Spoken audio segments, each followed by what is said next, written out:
Right now अर्थ एक battle ground बना हुआ है, बट इस बार लड़ाई किसी डिक्टेटर की वजह से या कुछ कंट्रीज के बीच के कोई डिस्प्यूट्स की वजह से नहीं। लड़ाई इस बार एक डेडली वायरस से है। ये डेडली वायरस है corona virus. Global leaders and organizations are working on war footing to save lives of their people and the economy. वहीं हमारे कोरोना वॉरियर्स खुद की लाइफ को डेंजर में डाल के हमारी लाइफ को बचाने में लगे हैं। After so much pleading and requesting, News O'Clock has been able to pull out positive conversations with very busy people from different walks of life. Because this time they can't give us excuse of being busy all the time. In memory of very soon gonna be late Mr. Coronavirus, let's wash our hands and start our conversation.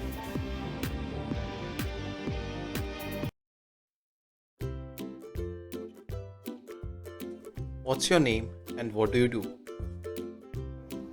Hello everybody, I'm Manishi Verma and I'm a housewife.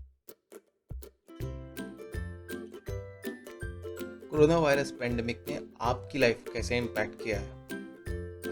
जो इस corona pandemic की वजह से मुझे लगता है कि मेरी लाइफ में चेंज आया है। जो मेरी डेली लाइफ थी, डेली रूटीन था, वर्क शेड्यूल थे, वो तो एक अलग बात है, बट मुझे लगता है कि मेरा लाइफ को देखने का थोड़ा नज़रिया बहुत चेंज हो गया है। जैसे कि पहले हम सभी को लगता था कि अगर मॉल्स नहीं होंगे, शॉपिंग मॉल्स नहीं होंगे, रेस्टोरेंट्स नहीं होंगे तो क्या होगा, पिक्चर हॉल्स नहीं होंगे तो क्या होगा, अगर हम फास्ट फूड नहीं खाएंगे तो क्या होगा, या हमारी लाइफ के असली हीरो हमको अभी तक लगता था कि क्रिकेटर्स हैं, सुपरस्टार्स हैं, and we are human being, we can control anything. तो अब मुझे लगता है कि अब हम लोगों की ये गलतफहमी दूर हो गई है, क्योंकि हमें पता चल गया है कि हमारी लाइफ की जो बेसिक नीड्स हैं वो बहुत बहुत छोटी हैं, बहुत कम हैं और बहुत आसानी से हर चीज़ें मैनेज हो जाती हैं। जिन चीज़ों को हमें लगता था कि बिल्कुल बहुत ज़्यादा इम्पॉर्टेंट है, हमने दे रखी थी लाइफ में, वो केवल लग्जरी हैं। ऐसा कुछ नहीं है कि जिसके बिना हम जी नहीं सकते, लाइफ बहुत स्मूथली चलती है। कोरोना वायरस की वजह से लगे लॉकडाउन ने आपके वर्क को कैसे अफेक्ट किया है? आप अगर मेरी लाइफ में कहें कि क्या चेंज आया है, तो I am a house maker, तो मुझे इतना कोई फ़र्क नहीं पड़ता, क्योंकि मैं पहले भी ऐसा नहीं था कि मैं सुबह 9 बजे जाके शाम को 5 बजे आ रही हूँ और अब नहीं जा पा रही हूँ तो मुझे कोई प्रॉब्लम है। मैं पहले भी घर पे रहती थी और अभी भी हूँ। हाँ, अब ये है कि we don't have the help of maid as well, and you know husband भी घर पे हैं, बच्चे भी घर पे हैं, तो will have to be very systematic. एक प्रॉपर टाइमिंग होनी चाहिए, खाना है, क्लीनिंग है, वॉशिंग है, everything should be systematically manage करना चाहिए। But I think not only in my life, but मुझे लगता है कि बहुत सी ऐसी हाउसवाइफ्स हैं जिनके इस वक्त घर में उनके हस्बैंड, उनके बच्चे बहुत बहुत सपोर्ट कर रहे हैं। और मुझे लगता है कि अगर आप थोड़ा सा भी अगर आप कोऑर्डिनेशन से काम करें या काम को बांट लें तो बहुत अच्छे से मैनेज हो जाता है। इतना कोई बड़ा इशू नहीं है, बिल्कुल भी ऐसा नहीं है कि बिल्कुल मैनेज नहीं हो पा रहा है क्योंकि हमारे पास मेड नहीं है। एवरीथिंग इज मैनेजेबल, सब कुछ बहुत आराम से मैनेज होता है। जब ये लॉकडाउन कंप्लीटली खत्म हो जाएगा, वो ऐसी कौन सी पहली चीज़ है जो आप करना चाहोगे? कोई अगर आप पूछे मुझसे कि मैं इस पेंडेमिक के बाद क्या करना चाहूँगी, तो मुझे लगता है कि मैं एक मंदिर जाना चाहूँगी भगवान के दर्शन के लिए।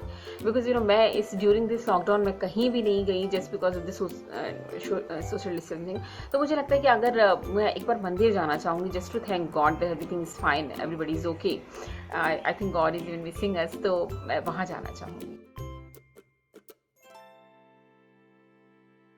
जब ये लॉकडाउन कंप्लीटली लिफ्ट कर दिया जाएगा, आप किस शख्स से सबसे पहले मिलना चाहोगे? एक कोई इंसान अगर आप पूछें जिससे मैं इस पेंडेमिक के बाद मिलना चाहूँगी, तो I think would be my father, because मैंने उनको 4 महीने से देखा नहीं है, and he was suppose to come to my house, but he said कि नहीं, अभी मैं भी नहीं आऊँगा और आप भी नहीं आओ, बिकॉज मेरे बच्चे छोटे हैं।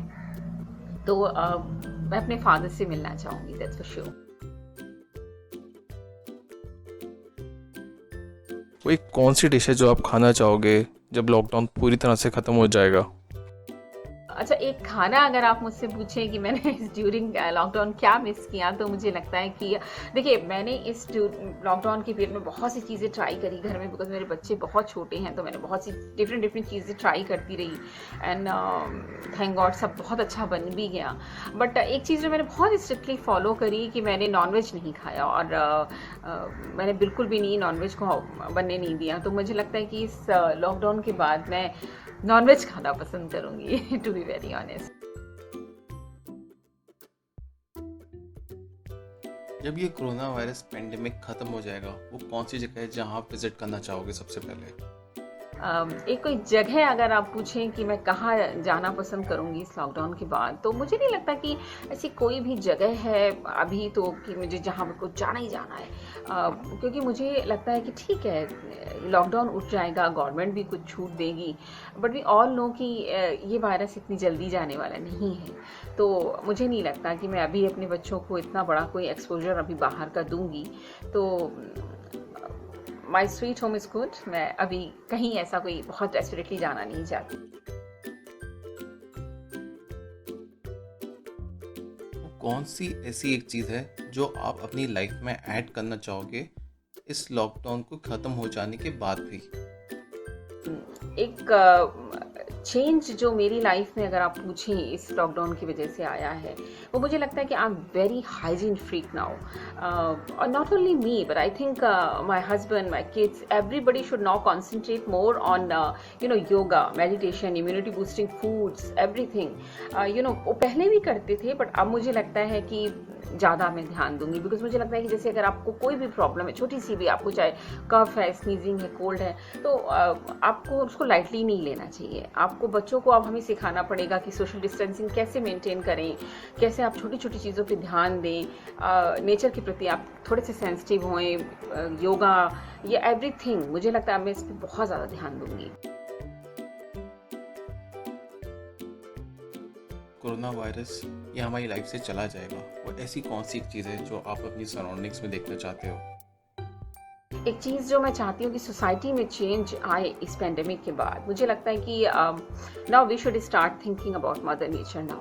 बिकॉज अभी तक जो हमारा तो रवैया था कि मतलब ठीक है, इट्स ओके, हमारे करने से क्या होगा, किसी एक के करने से कुछ नहीं होता, ठीक है, इट्स ओके, मतलब चलता वाला जो रवैया था ना, वो अब हमको लगता है कि हमको चेंज करना पड़ेगा।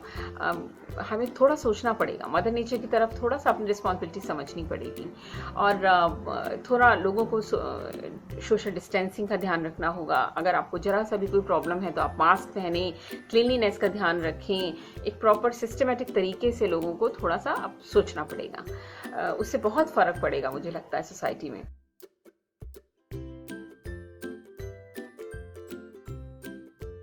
इस लॉकडाउन के पीरियड में आपके साथ सबसे अच्छी चीज़ क्या हुई है? जो बेस्ट थिंग आप अगर मुझसे पूछें कि इस पूरे लॉकडाउन में क्या हुई, तो I think the best quality time which I spend with my husband and my kids. ऐसी बहुत सी चीज़ें हैं जो मुझे लगता था कि कभी लाइफ में मुझे टाइम मिलेगा तो मैं करूँगी, अभी तो मेरे पास टाइम नहीं है, बीइंग अ हाउसवाइफ इतना टाइम नहीं होता था। बट अब मैंने बहुत सी ऐसी चीज़ें थी जो मैंने यहाँ इस दौरान करी। मैंने ना वॉल पेंटिंग करी, मैंने कार्टून्स बनाए, मैंने कुछ लिखा भी, मैंने बहुत सी खाने में बहुत एक्सपेरिमेंट्स करे। तो मुझे लगा हर कोई ये कर सकता है, क्योंकि हमको कई बार बहुत सी ऐसी चीज़ें हमारी दबी हुई इच्छाएं होती, तो हमको लगता है कि हमको टाइम मिलेगा तो कभी फॉलो करेंगे। तो आई थिंक अभी वो टाइम है, आप उसको अभी फॉलो कर सकते हैं। तो मुझे लगता है कि ये जो 45 डेज़ या what ever time it is, जो भी कुछ है, ये जब भी हमको लॉकडाउन का मिले, जब भी हम कभी बाद में इस विषय इस समय के बारे में सोचें, तो we should be happy, we should be positive कि हमने बहुत अच्छा समय बिताया। ये नहीं कि हमने बस इसको काटना नहीं है, इस समय को हमें इसको ना जीना है। तो मुझे लगता है कि ये हम कर सकते हैं, ये समय हमारे पास बहुत, हम इसको अच्छे से यूटिलाइज कर सकते हैं। Any message that you would like to share with the News O'Clock family? एक जो चीज़ मैं आपके चैनल के माध्यम से लोगों से ये कहना चाहूँगी कि ठीक है, it's okay, we should be informed, we should be conscious, we should be alert, but we shouldn't panic. ऐसी कोई चीज़ नहीं है कि मतलब बहुत से वायरसेस पहले भी आए हैं, बहुत से नेचुरल डिजास्टर्स भी आए हैं, बट ऐसा कभी नहीं हुआ कि मतलब ह्यूमैनिटी को बहुत ज़्यादा कभी नुकसान हुआ हो। ठीक है, आया है तो चला भी जाएगा। You should be positive, you should be motivated. स्वस्थ रहिए, मस्त रहिए, एंजॉय करिए, do whatever you want to do in your life. Everything is gonna be fine very soon and nothing to panic.